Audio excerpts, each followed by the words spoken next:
Welcome everyone to my YouTube channel. In this video, we are going to discuss about how can political parties be reformed. ठीक है? So आज हम एक सबसे बड़ा important topic discuss करने वाले हैं, how can political parties be reformed. Again social science का एक one of the main topic है और ये आपके पॉलिटिकल पार्टीज के चैप्टर का एकदम लास्ट फेज है. ठीक है, इसके साथ में आपका जो पॉलिटिकल पार्टीज का जो चैप्टर है वो यहीं पर खत्म हो जाएगा. लेकिन ये खत्म होगा इस क्वेश्चन के साथ में. ये क्वेश्चन बहुत ज्यादा डिमांडिंग क्वेश्चन है, प्लस बोर्ड एग्जामिनेशन के अंदर भी एक one of the main question है जो पूछा जाता है, अराइजिंग क्वेश्चन है. तो क्वेश्चन है कि how can political parties B reform. जैसे कि हमने जो प्रीवियस वीडियो थी उसके अंदर हमने डिस्कस किया था कि what are the challenges of political parties. एक पॉलिटिकल पार्टीज के चैलेंजेस क्या क्या हो सकते हैं वो हमने प्रीवियस वीडियो में डिस्कस किया. ठीक है, तो इस टॉपिक को समझने के लिए आपको प्रीवियस वीडियो देखनी पड़ेगी. वो अगर आप देखेंगे तो आपको इस क्वेश्चन का आंसर समझने में बहुत ज्यादा मदद मिलेगी. क्वेश्चन है कि how can political parties reform. जो पॉलिटिकल पार्टीज हैं उनको हम किस तरह से रिफॉर्म कर सकते हैं. प्रीवियस वीडियो में हमने डिस्कस करा कि चैलेंजेस क्या है. ठीक है, हमने चैलेंजेस देख लिए कि एक पॉलिटिकल पार्टीज के सामने क्या क्या चैलेंजेस आ सकते हैं. वो हमारे सामने प्रॉब्लम थी, चैलेंजेस को हमारे सामने प्रॉब्लम थी. ये हमारे सामने प्रॉब्लम है कि ये हमारे सामने चुनौती है. ठीक है, ये चैलेंजेस है, लेकिन इन चैलेंजेस को हम किस तरह से रिजोल्व कर सकते हैं, यानी पॉलिटिकल पार्टीज को हम किस तरह से रिफॉर्म कर सकते हैं. ठीक है, आपने प्रीवियस वीडियो में चैलेंजेस देखा. चैलेंजेस को आप आप कह सकते हैं कि इस तरह से प्रॉब्लम्स हैं पॉलिटिकल पार्टीज की. उन प्रॉब्लम को रिजोल्व कैसे कर सकते हैं उसका आंसर आपको इसमें मिलेगा कि how can political parties B reformed. किस तरह से हम पॉलिटिकल पार्टीज को रिफॉर्म कर सकते हैं. तो लेट्स गेट स्टार्टेड. तो इसके अंदर जो फर्स्ट पॉइंट है दैट इज विलिंगनेस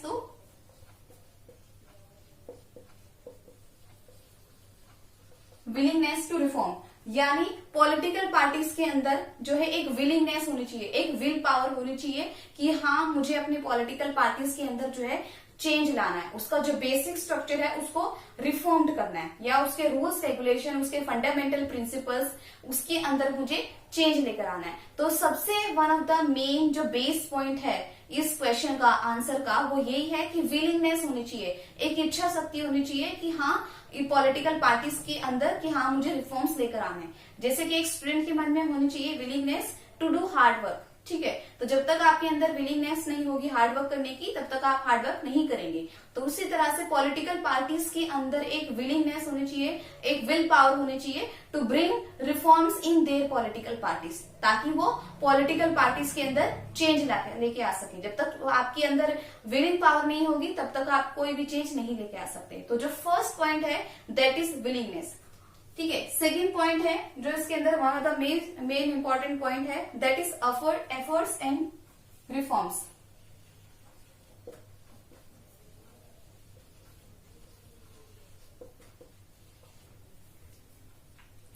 ठीक है, सेकेंड पॉइंट है efforts and suggestion to reform. इसमें आप किस तरह से कर सकते हैं कि ठीक है मैंने पॉलिटिकल पार्टीज है, मेरी एक पॉलिटिकल पार्टीज है. ठीक है, जिस पॉलिटिकल पार्टीज का नाम व्हाइट है मार्कर. ठीक है, ये मेरी एक पॉलिटिकल पार्टी है. ठीक है, अब मैं चाहती हूं सबसे पहले कि पॉलिटिकल पार्टीज के अंदर रिफॉर्म आए. तो पहले तो मेरे पास में विलिंगनेस होनी चाहिए कि मेरे अंदर इच्छा शक्ति होनी चाहिए कि मैं अपनी इस पॉलिटिकल पार्टीज के अंदर चेंज लेके आना चाहती हूँ. ठीक है, विलिंगनेस तो मेरे पास में आ गई, मेरे पास में विलिंगनेस आ गई, मेरे अंदर विल पावर आ गई कि मुझे रिफॉर्मेशन लेकर आना है. अब मैं क्या करूंगी, मैं कुछ एफर्ट्स डालूंगी. एफर्ट्स मतलब कुछ स्टेप्स लूंगी. ठीक है, कुछ स्टेप्स लूंगी. ठीक है, या सजेशन भी लूंगी मैं. ठीक है, मैं कुछ स्टेप्स लूंगी, कुछ कोशिश करूंगी अपनी तरफ से, कुछ एफर्ट्स डालूंगी, सजेशन लूंगी. किस चीज के लिए, to bring reforms, to bring reforms. तो जो फर्स्ट पॉइंट था दैट इज विलिंगनेस कि पहले पॉलिटिकल पार्टीज के अंदर इच्छा शक्ति होनी चाहिए. सेकंड पॉइंट था कि ठीक है इच्छा शक्ति तो आ गई, अब हम क्या करेंगे, एफर्ट्स करेंगे, कोशिश करेंगे, सजेशन लेंगे कि हमें क्या रिफॉर्म्स लेकर आना चाहिए पॉलिटिकल पार्टीज के अंदर. ठीक है, अब इसके अंदर हम जो थर्ड पॉइंट डिस्कस करेंगे वो करेंगे कॉन्स्टिट्यूशनल अमेंडमेंट. ठीक है, अब हम क्या क्या रिफॉर्म्स लेकर आ सकते हैं, किस तरह से रिफॉर्म लेकर आ सकते हैं कि हम कॉन्स्टिट्यूशन के अंदर अमेंडमेंट कर सकते हैं. ठीक है, कॉन्स्टिट्यूशन के अंदर अमेंडमेंट किस तरह से करते हैं, टू स्टॉप एमएलए और एमपी फ्रॉम डिफेक्शन.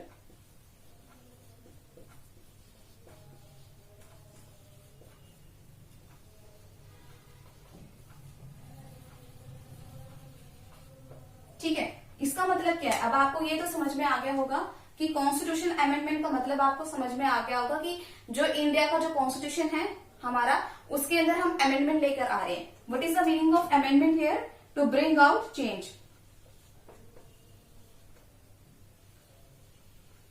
ठीक है, हम उसके अंदर चेंज लेकर आ रहे हैं. ठीक है, चेंज क्या लेकर आ रहे हैं? टू स्टॉप, हम स्टॉप कर रहे हैं किस चीज को? एमएलए और एमपी को फ्रॉम डिफेक्शन. डिफेक्शन का मतलब यहाँ पर क्या होता है, इस चीज को समझेंगे. देखिए, मान लीजिए मैं एक किसी पॉलिटिकल पार्टी से बिलोंग करती हूँ, कांग्रेस पॉलिटिकल पार्टी से मैं बिलोंग करती हूँ, या मैं एक पॉलिटिकल पार्टी से बिलोंग करती हूँ. उस पॉलिटिकल पार्टी ने मुझे टिकट दिया और मैं जीत गई और इलेक्शंस के अंदर और मैं एमएलए बन गई. ठीक है, अब अगली बार क्या हुआ? अगली बार एक दूसरी जो पॉलिटिकल पार्टीज थी उसने मुझे ज्यादा पैसे दिए, बोला कि आप हमारे पॉलिटिकल पार्टीज में आ जाइए और हम भी आपको टिकट देंगे. तो मैंने क्या किया? सीधा चुपचाप जो है बी पॉलिटिकल पार्टीज के अंदर मैं शिफ्ट होगी. मैंने उस पॉलिटिकल पार्टीज को ए को छोड़ दिया. ठीक है, तो मैं क्या कर रही हूँ? इसको बोलते हैं डिफेक्शन. इसको आप एक एग्जांपल से समझ सकते हैं. जैसे ये एक ए पॉलिटिकल पार्टी है और एक बी पॉलिटिकल पार्टी है. मैं ए पॉलिटिकल पार्टी से मैंने इलेक्शन लड़ा और मैं जीत गई. ठीक है, और मैं एमएलए बन गई. ठीक है, तो जब अगली बार इलेक्शंस होंगे, कंडक्ट होंगे, तो बी पॉलिटिकल पार्टीज ने मुझे पैसे दिए, पावर, ठीक है, और मनी दिया, पावर और मनी दिया, और मैं ए से बी में शिफ्ट होगी. तो इसको क्या कहेंगे? इसको कहेंगे डिफेक्शन. ठीक है, तो इस चीज को रोकने के लिए कॉन्स्टिट्यूशन के अंदर जो है चेंज आने चाहिए. इसके लिए क्या बना हुआ है? वैसे भी हमारे सोसाइटी के अंदर, हमारे देश के अंदर एक लॉ बना हुआ है इस चीज से रिलेटेड, उसको कहते हैं एंटी डिफेक्शन लॉ. ठीक है, तो इस तरह से हम रिफॉर्मेशन लेकर आ सकते हैं पॉलिटिकल पार्टीज के अंदर, चेंजेस लेकर आ सकते हैं पॉलिटिकल पार्टीज के अंदर. लेकिन ये जो एंटी डिफेक्शन लॉ है, ये केवल आप सिर्फ 1 या 2% के खिलाफ ही यूज कर सकते हो. ठीक है, एंटी डिफेक्शन लॉ आप केवल 1 या 2 मेंबर के खिलाफ यूज कर सकते हो, 15 या 20 या 25 मेंबर के खिलाफ नहीं कर सकते. ठीक है, जैसे कि मान लीजिए कोई ए पॉलिटिकल पार्टी और बी है. इस ए पॉलिटिकल पार्टी के 25 मेंबर, ठीक है, या 30 मेंबर, 25 से 30 मेंबर बी में शिफ्ट हो जाते हैं. तो इनके लिए आप एंटी डिफेक्शन नहीं यूज कर सकते. क्यों नहीं यूज कर सकते? कि भी गलती 1% से हो सकती है, 2 से हो सकती है, 3 से हो सकती है. 25% तो गलत नहीं होंगे ना. हो सकता है इस पॉलिटिकल पार्टी के अंदर ही कुछ कमी हो, ये अपने सभी लीडर को अपॉर्चुनिटी नहीं दे रही हो. तो इस केस में जो है एंटी डिफेक्शन लॉ काम नहीं करेगा. वो काम कब करेगा? जब 1 से 2% हो, ठीक है, या 3 हो, उससे ज्यादा नहीं करेगा काम. तो ये था आपका एंटी डिफेक्शन लॉ. इस तरह के रूल्स रेगुलेशन हम लेकर आ सकते हैं to reform and to bring out change in political parties. किस तरह से हम अपने पॉलिटिकल पार्टीज को रिफॉर्म कर सकते हैं. 4th point is requested to file an affidavit. ठीक है, जो 4th पॉइंट है that is requested to file an affidavit.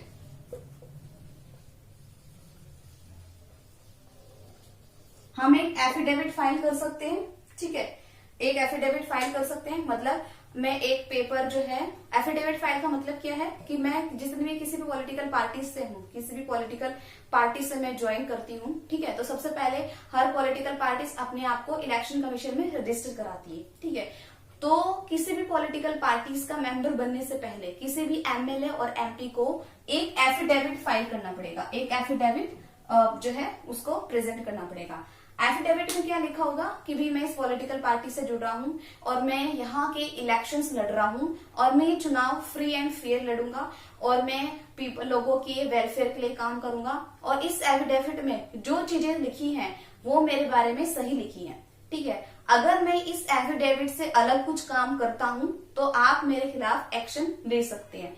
तो पॉलिटिकल पार्टीज इस तरह के एफिडेविट का भी काम कर सकती है. जब भी किसी एमएलए या एमपी को टिकट दिया जाए तो सबसे पहले वो अपने आप को एफिडेविट फाइल करे. ठीक है, एक डॉक्यूमेंट फाइल करे कि हाँ मैं जो भी काम करूंगा अकॉर्डिंग टू द कॉन्स्टिट्यूशन करूंगा. अगर मैं काम नहीं करता हूं तो you can take action against me. ठीक है, तो इस तरह के जो स्टेप्स हैं वो हम ले सकते हैं to bring out change in political parties. ठीक है, to bring out reforms in political parties. ठीक है, अब इसके अंदर और क्या चेंजेस आ सकते हैं? जैसे 5th पॉइंट हम डिस्कस करेंगे इलेक्शन कमीशन का.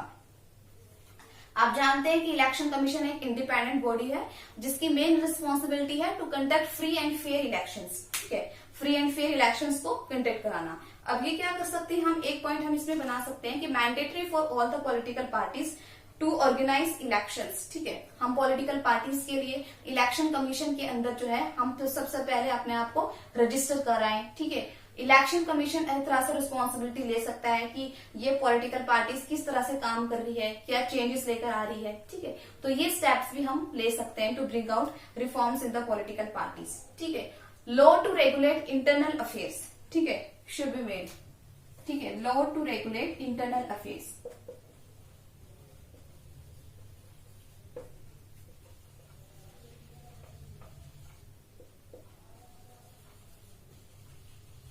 ठीक है, किसी भी पॉलिटिकल पार्टीज के अंदरूनी मामले के अंदर भी कुछ ऐसे रूल्स रेगुलेशन बनने चाहिए। इंटरनल अफेयर्स के अंदर कुछ रूल्स रेगुलेशन बनने चाहिए। मतलब आप जो है किसी भी अगर कोई एक्सपीरियंस पर्सन है, ठीक है, उसको अपॉर्चुनिटी दीजिए। ठीक है, दूसरा आप सबकी बात सुनिए, ऑल मेंबर्स की बात को आप सुनना है।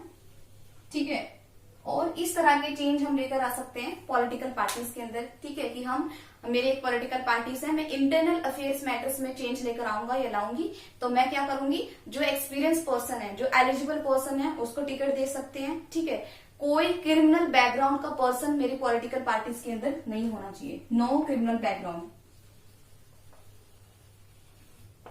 ठीक है, मैं सबको इक्वल अपॉर्चुनिटी दूंगी, सबको freedom of speech and expression है अपने व्यूज को शेयर करने की। तो इस तरह से इंटरनल मैटर्स के अंदर भी हम पॉलिटिकल पार्टीज के अंदर चेंजेस लेकर आ सकते हैं।